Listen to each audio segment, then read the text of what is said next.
Hello, this is Colin, and today I'm going to show you how to change the brake pads, rotors, and wheel bearings on a 2002 Chevy S10, specifically the two-wheel drive version. And I mention that because the four-wheel drive version has the rotors and the hubs as separate pieces, but on the two-wheel drive, the rotor and hub are one unit. So to do the brakes, which is actually the purpose of this job, and to replace the brake rotors, you have to pull the hub and the bearings apart and then repack them. So rather than repack old bearings, I'm going to simply replace them while I've got the whole thing pulled apart. Let's get started. To do this job, you're going to need a few things.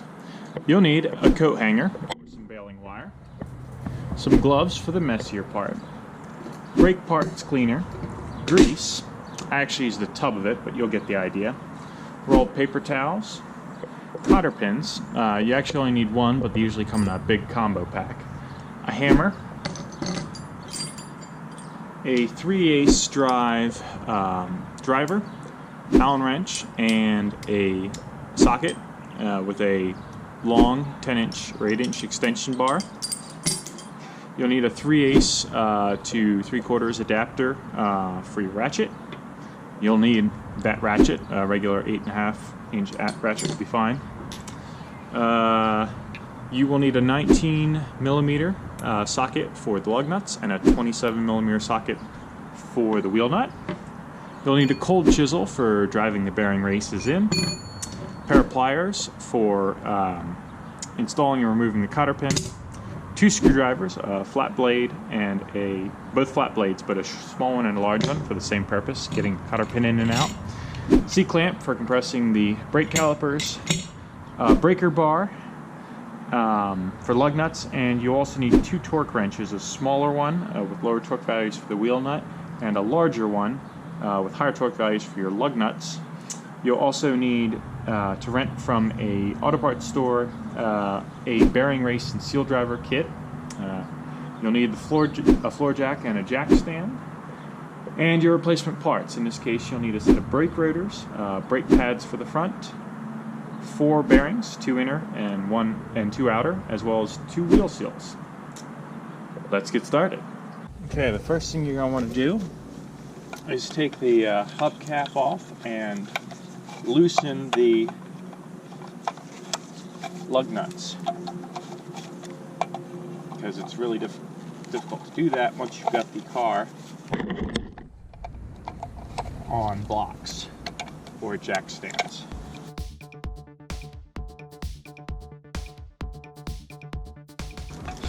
Next, we're going to jack up the car and put it on jack stands. Make sure you put a wheel chock under your back wheel on the downhill side and put your parking brake on for safety.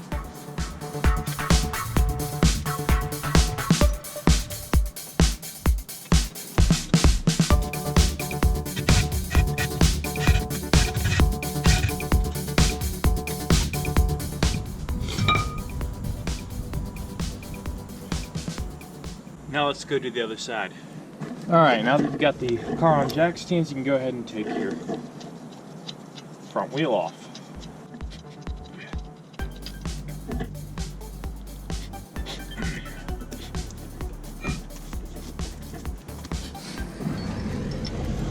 Now go ahead and take your 3/8 Allen wrench and loosen up your 2 brake caliper bolts. You may also want to use a 3/8 socket and an extension to give you some more leverage.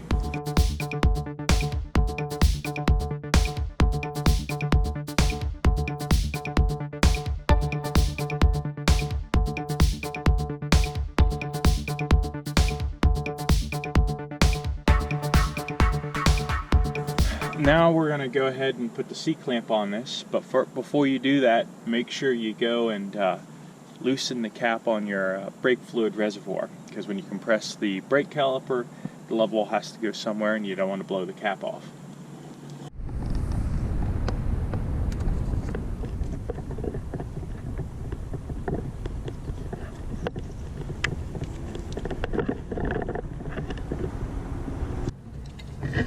Alright, now we're going to take our C-clamp here and compress the inside brake pad on both sides so we can get this brake caliper off the rotor.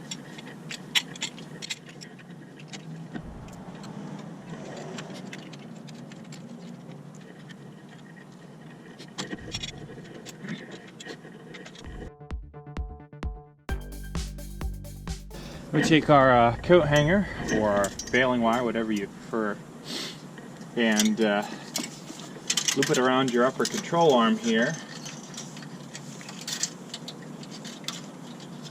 And we're going to use it to hold up our brake caliper while we're working on the rest of the hub here.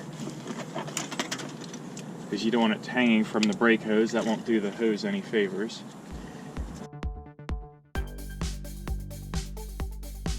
And we might as well take a look at our brake pads while we're in the neighborhood here, see how we did. It's pretty worn down.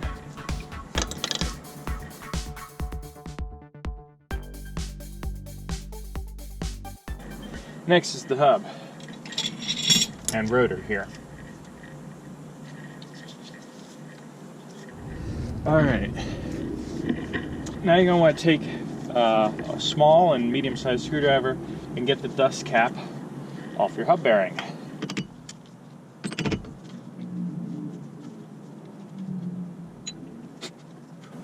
Now we're going to lift the cotter pin out of here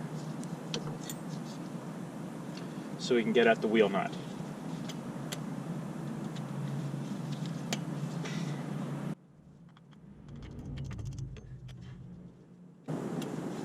I'm going to use a pair of pliers for this.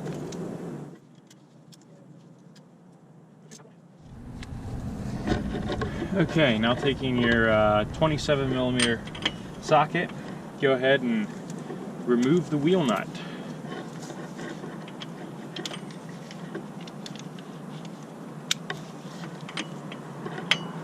It should be fairly easy.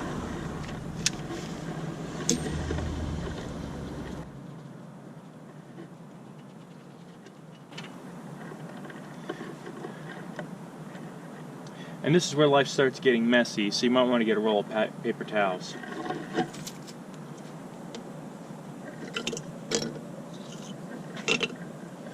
Alright, first we've got the washer. Then we got the outer wheel bearing here. Come on, there it goes. Outer wheel bearing.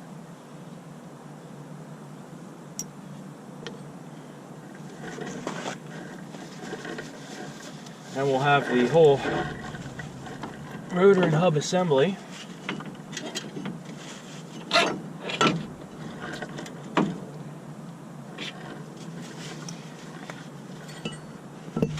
And on the inside here you've got your inner wheel bearing and wheel seal.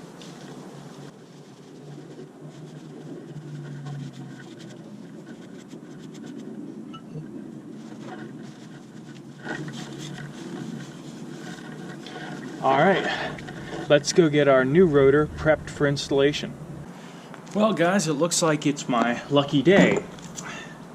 The new rotors I bought came with bearing races pre-pressed in, which is really nice because it means I don't have to do it. But I did get all the tools to do it, and in the interest of at least showing you guys how, I'll at least walk you through the steps briefly here.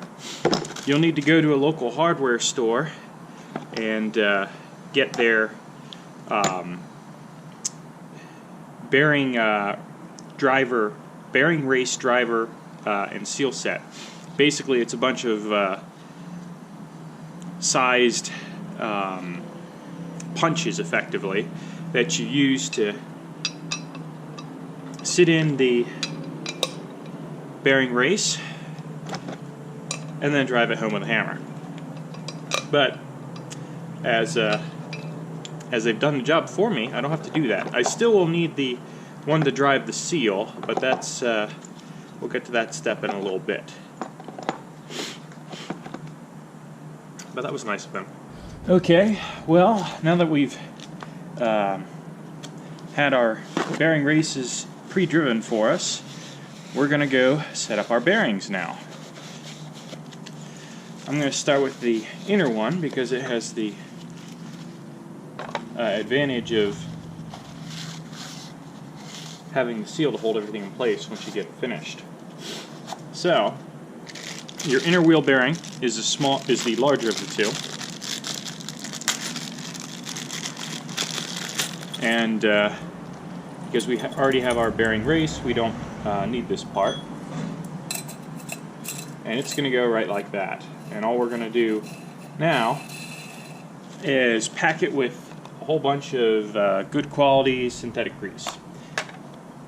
If you do any trailering, like a boat to a lake or anything like that, or you live in an area where you do some off-roading, or you live in an area where there's a lot of flooding, it's usually a good idea to get a waterproof variety of grease as well.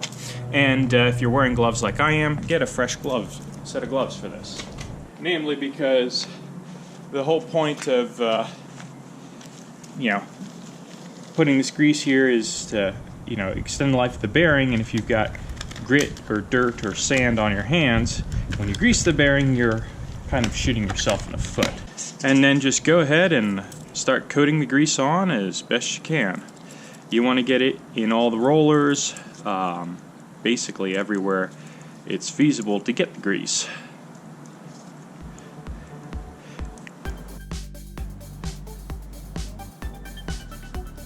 There is no such thing as too much grease on a wheel bearing.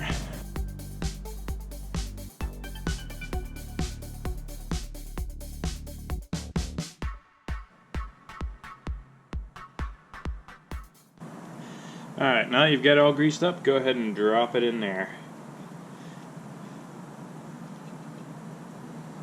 Now take your wheel seal and go ahead and gently and squarely set it where it's over the rim. And there should be a driver that is the correct size for tapping it home. So let me go get a hammer.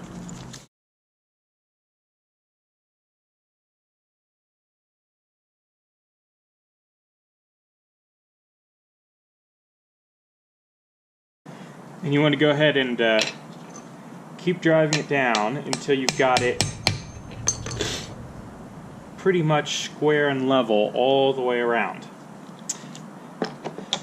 Now that this side's done, we can flip it over and do the other.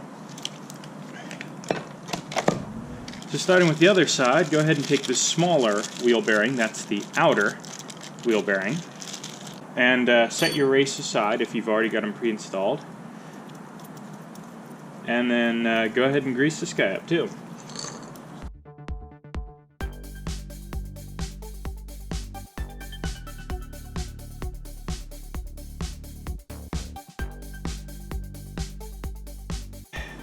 That's all there is to this part. Let's get the rotor back on the truck. As an aside, if you are, say, doing this job on a budget, or watching this video because you're trying to change the wheel bearings but not do the brake, slight change in procedure. Once you've pulled your rotor off, use your pliers and pull off the inner seal, which I actually already did here. And then if you're just replacing the bearings, take a cold chisel and your hammer and tap out the bearings. You'll need a fairly thin pointy one because you can pull the bearings out, but you have to get the races out, and especially that front one is quite challenging to get to. But anyway, you tap them out and flip it over and then tap out the outer, which is a bit less of an acute angle to hit. And then you just hammer them out and then press in your new ones like I demonstrated earlier. Anyway, enough of that. Okay, now we're going to start reinstalling all our parts, namely the hub and rotor assembly. Go ahead and be careful not to damage your seal there. Slide it onto the shaft.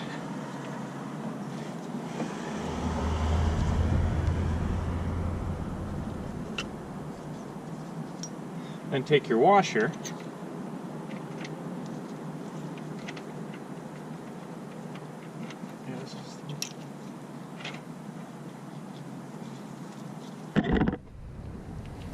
and sit it in place. Note that there is a prong on there that has to line up with the prong on the shaft here, so it can only go on one way. And go ahead and start your wheel nut. Then go ahead and take your 27mm socket with your adapter there and start snugging down the wheel nut. Don't do any crazy torques at this point. This is just to get everything lined up and seated on this front axle here. Okay, once it starts to give you some tension, go ahead and stop. Alright, now go ahead and take your torque wrench and set it to 12 foot-pounds and tighten your wheel nut up. This is not much. Then adjust your torque wrench to 20 foot-pounds and go ahead and start rotating the hub. And what we're doing here is, if there's any burrs or imperfections on the bearing here, this will push them down, wear them down, so that they don't cause excess slack in the bearing. Because if you just left it like this and started driving, and there were a burr, it would seem, you know, adequately tight now, but 100 miles from now that burr would be gone and the bearing would be flopping all over the place. Not good. So while you're spinning this, go ahead and tighten it up to 20 foot-pounds.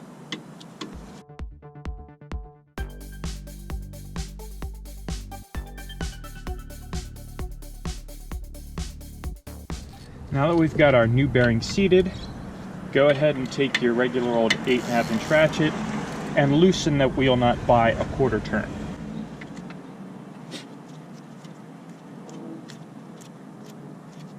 And then go ahead and just by hand, that is no ratchet or anything like that,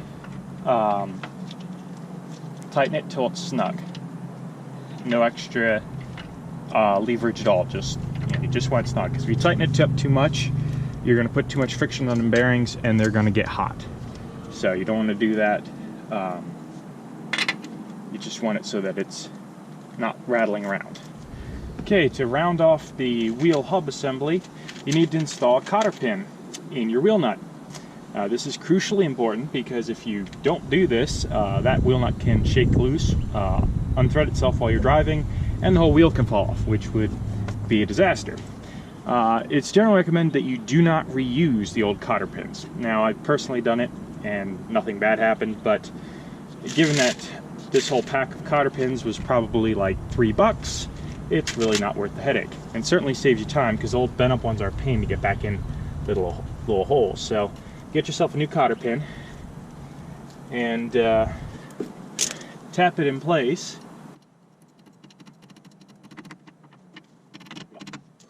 And then take your pliers and bend the far end of it so that, for one, it can fit inside the dust cap, and so that it doesn't have the ability to walk out on its own. And we should be able to put our dust cap in after this, which finishes off the bearing part of this installation.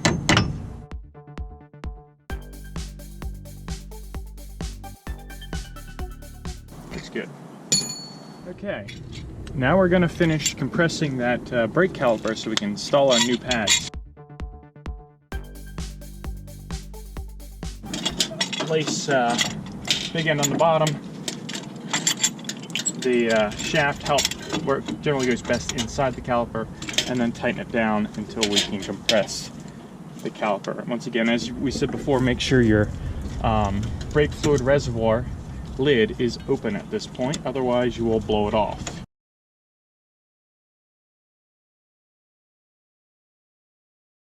Okay, now we should be able to fit everything back in place. The last thing to do before we put the brake pads on is to get the rotor cleaned up. So rotors come from the factory with usually a coating of light oil on them. And of course we probably got grease on it as well from our hands when we were installing it. And if you leave that oil and grease on there, the first couple times you hit the brakes, it's going to smell, and the brakes won't work as well as they should. So it's best to take some brake parts cleaner or a carburetor cleaner, some sort of spray solvent, and spray them down.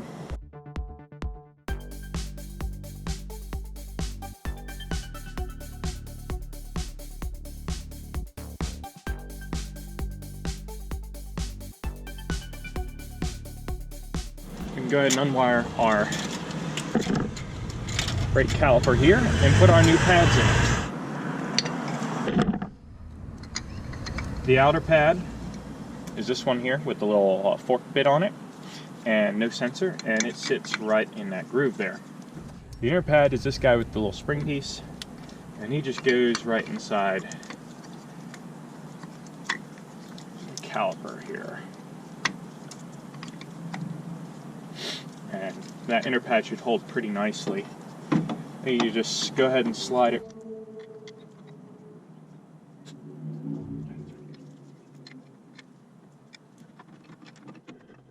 All right. Now we're going to install the brake caliper bolts. If you want, you can give them a quick hose down with your brake parts cleaner to get the worst of the road dirt off them. These don't need to be sterile like the rotor does, but it does help to get them cleaned up so they slide nicely, because your brake pads do need to slide past these. You can also, and don't overdo this,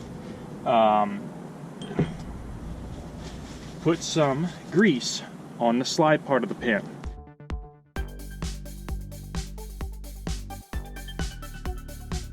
Remember, these go in through the back side, and don't lose those little spacers that they were sitting in.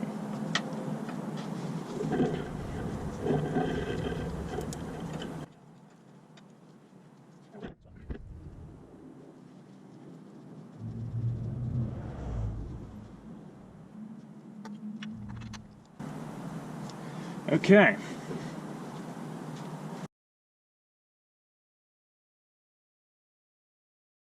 You can tighten these by hand to start them, but they need to be torqued to 37 foot-pounds for the two-wheel drive model here of this year.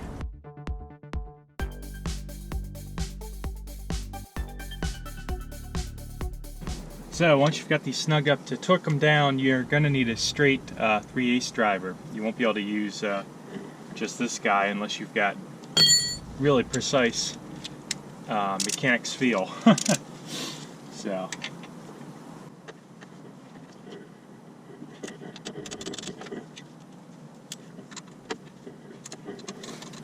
now you can go ahead and put the wheel back on.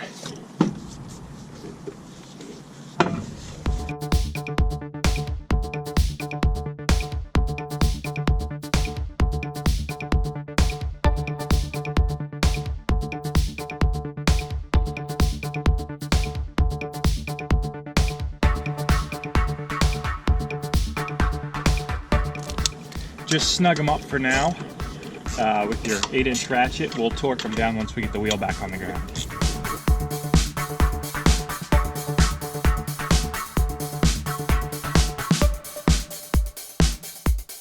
Now go ahead and lift the truck off the jack stand.